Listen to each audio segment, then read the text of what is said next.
You have $100,000, and instead of letting it sit in a bank earning pennies, you're wondering what the best way to invest it is. Something that doesn't require spending hours analyzing stock charts, but actually puts your money to work for you. Maybe you're thinking about betting on the 5 biggest companies in the United States. After all, if they're the biggest, they must also be the safest, right? Wrong. That's exactly where the problem lies. In this video, you'll understand why putting all your capital into these giant companies isn't the smartest move. I'll show you real-life examples of companies that were just as big as these giants but no longer exist today. And at the end, I'll reveal how to properly diversify your capital to build a robust and secure portfolio that can withstand even the biggest recessions. If this video helps you, don't forget to like it and subscribe to the channel. In recent years, names like Apple, Microsoft, Amazon have dominated financial markets. These giants aren't just leaders in their respective industries, they're global economic powerhouses. Apple, for instance, became the first company to hit a $3 trillion market valuation. While Microsoft consistently ranks as a favorite among institutional investors, these numbers are impressive, but do they tell the full story?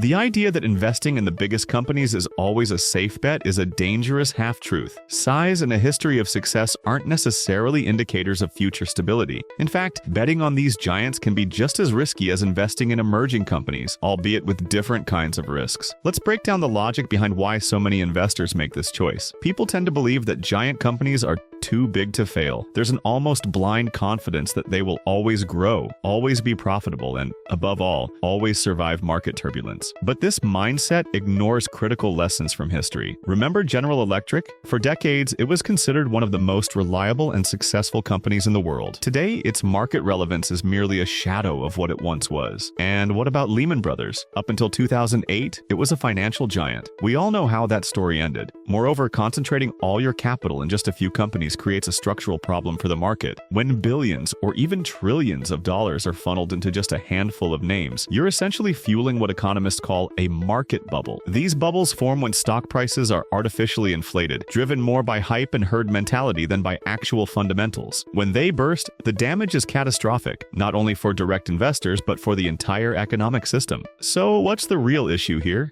Blindly betting on perceived safety. The belief that too big to fail is more of a buzzword than a financial guarantee. Markets are dynamic, and what's dominant today might be struggling to survive tomorrow. Just look at the impact of regulations and technological shifts on giants like Meta, which faces constant challenges to adapt to new generations and increasingly stringent privacy laws. Do you know which companies make up the 5 biggest in the US? Drop your guesses in the comments below. I'd love to see them. If you're not sure, here they are. Apple. Apple, often recognized as the largest company in the world by market valuation, boasts a staggering market cap of over $3 trillion. From the iPhone to the Apple Watch and services like iCloud and Apple Music, Apple is a money-making powerhouse. However, this reliance on the iPhone, which still accounts for more than 50% of the company's revenue, also poses a potential weakness. What happens if the smartphone market saturates or competitors outpace Apple's offerings? Microsoft. Microsoft has redefined its position in the global market over the past few years. Initially known for dominating the software market with Windows and Office, more than 30% of Microsoft's revenue now comes from its cloud computing services, a rapidly growing sector. But this also means Microsoft faces intense competition from Amazon Web Services and Google Cloud, along with potential antitrust regulations that could disrupt its global operations. Amazon is more than just an e-commerce platform. It's also a dominant force in cloud infrastructure through Amazon Web Services. AWS alone generates more profits than all of Amazon's retail operations combined. With a market cap exceeding $1 trillion, Amazon's reliance on massive volumes of e-commerce transactions raises questions in a world increasingly focused on sustainability, data privacy, and international tax regulations. Alphabet. Google's parent company literally shapes how the world interacts with the internet. Its dominance in the digital ad market is staggering. More than 80% of Alphabet's revenue comes from advertising, including search engines, YouTube, and affiliated platforms. Meta. Despite its impressive user base across Facebook, Instagram, and WhatsApp, Meta is facing massive challenges in adapting its business model. The metaverse, a multi-billion-dollar gamble, has yet to show clear signs of financial return, and the company's heavy reliance on advertising, more than 97% of its total revenue, raises concerns about long-term sustainability. Together, these 5 companies make up more than 20% of the total value of the S&P 500 index. This means their performance directly influences the overall perception of the entire market. Now, let's get to the question that sparked your curiosity.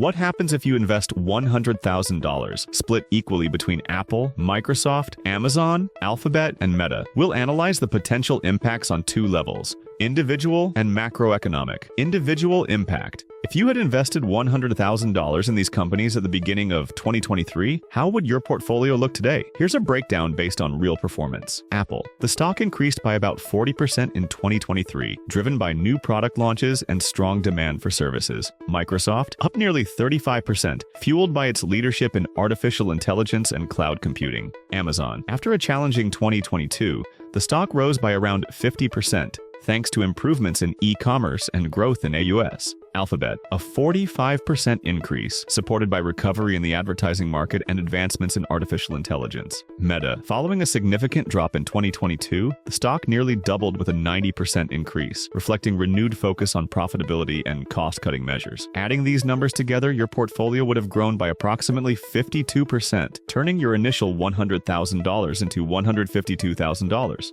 Sounds great, right? But here's the catch. This is based on an optimistic scenario and recent performance. The financial market is notoriously volatile, and past returns are never a guarantee of future results. Consider the flip side. During the widespread downturn in 2022, Meta alone lost about 60% of its value. This kind of volatility isn't rare, especially with companies exposed to rapid technological and regulatory changes. Systemic impact. Beyond individual risks, there's a larger issue at play when trillions of dollars are concentrated in just a few companies. The formation of market bubbles. When investors pour massive amounts of money into the same stocks, their prices can become detached from underlying fundamentals. This creates a bubble where valuations are driven more by hype and herd behavior than by actual profits or sustainable growth. We've seen this before, most notably during the dot-com bubble of the early 2000s. When the bubble burst, it wiped out trillions of dollars in market value and devastated countless portfolios. A domino effect on the S&P 500. As mentioned earlier, these 5 companies collectively make up more than 20%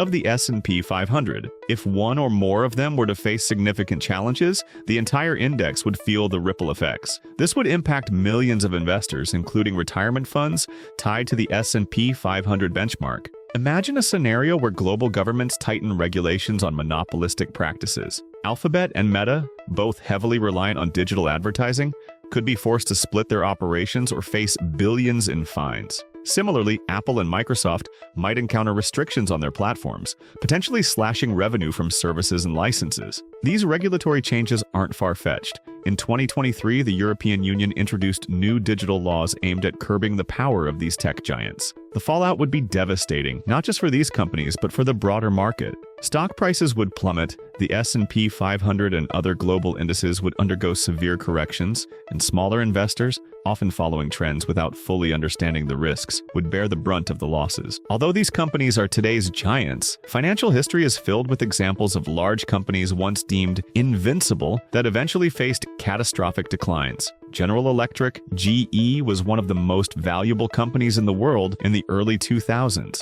a symbol of stability and innovation. But as it excessively diversified its business ventures, the company lost strategic focus and faced financial management issues. In 2018, GE was removed from the Dow Jones Industrial Average after over 100 years of presence. Its market capitalization plummeted from more than $600 billion to less than $100 billion.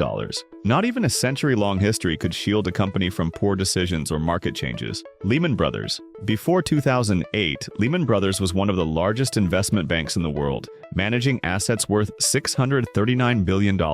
However, its reckless exposure to mortgage-backed securities led to its collapse, marking the beginning of the global financial crisis. Nokia. Perhaps the most striking example, Nokia dominated the mobile phone market throughout the 2000s. However, its inability to adapt to the rise of modern smartphones caused a rapid decline. From holding 49% of the market share in 2007, it plunged to just 3% within a few years. Why are giants vulnerable? Even the largest companies face specific risks that threaten their dominant positions. Here are the key factors that make these giants vulnerable. Excessive revenue concentration. Many of these companies rely on a single source of revenue. More than 50% of Apple's revenue comes from the iPhone. About 97% of Meta's revenue is generated from digital advertising. This lack of diversification makes them particularly sensitive to market changes. Growing regulatory pressure.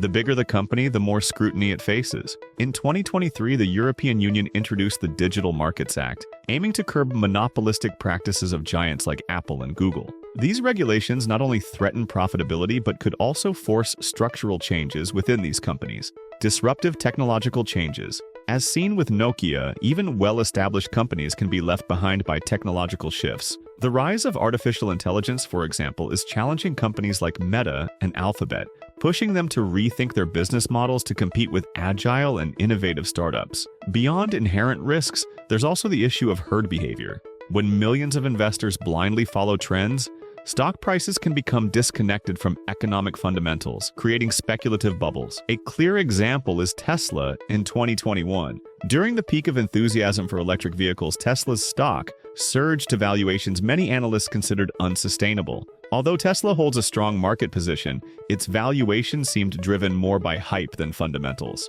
Big companies can fall victim to the same phenomenon. So, if betting on the biggest players isn't foolproof, how can you minimize losses and maximize gains? The answer lies in one word: diversification. Diversification is the practice of spreading your investments across different assets, sectors, or markets to reduce the risk of significant losses. Instead of putting all your money in one place, you build a portfolio that can benefit from varying economic conditions. Think of it like a basket of eggs. If one or two break, you'll still have the rest intact. The modern portfolio theory, developed by Harry Markowitz, proves that diversification reduces the overall risk of a portfolio without compromising expected returns. This strategy balances losses in one sector with gains in another, smoothing out market fluctuations. Let's apply this concept to our hypothetical $100,000 scenario. Here's an example of how you could diversify your portfolio. Blue-chip stocks include giants like Apple, Microsoft, and Amazon, but limit your exposure to avoid overconcentration. For instance, invest $20,000 across the 5 biggest U.S. companies.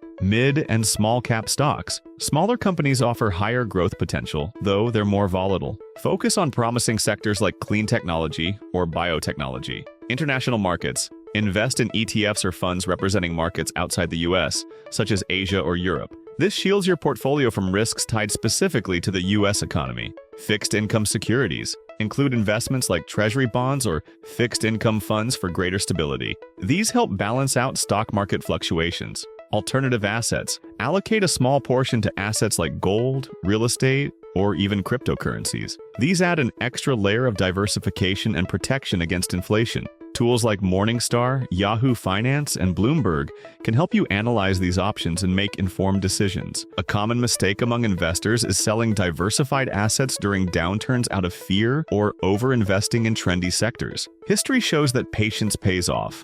During the 2008 financial crisis, investors who kept their diversified portfolios intact and avoided panic managed to recover their losses and even reach new highs within a few years. Conversely, those who concentrated their investments in specific sectors, such as real estate, struggled to bounce back. By diversifying, you protect yourself from the human tendency to follow the herd. When everyone is rushing to buy stocks in a single company or sector, prices can become artificially inflated. For example, during the 2021 tech boom, many investors poured money into technology stocks. However, those who diversified into sectors like energy and healthcare saw substantial gains when the market shifted in 2022. The financial market doesn't reward those who follow the crowd. It rewards those who swim against the tide. Diversification isn't just a safety net, it's a proactive strategy for achieving consistent and sustainable growth in the long run.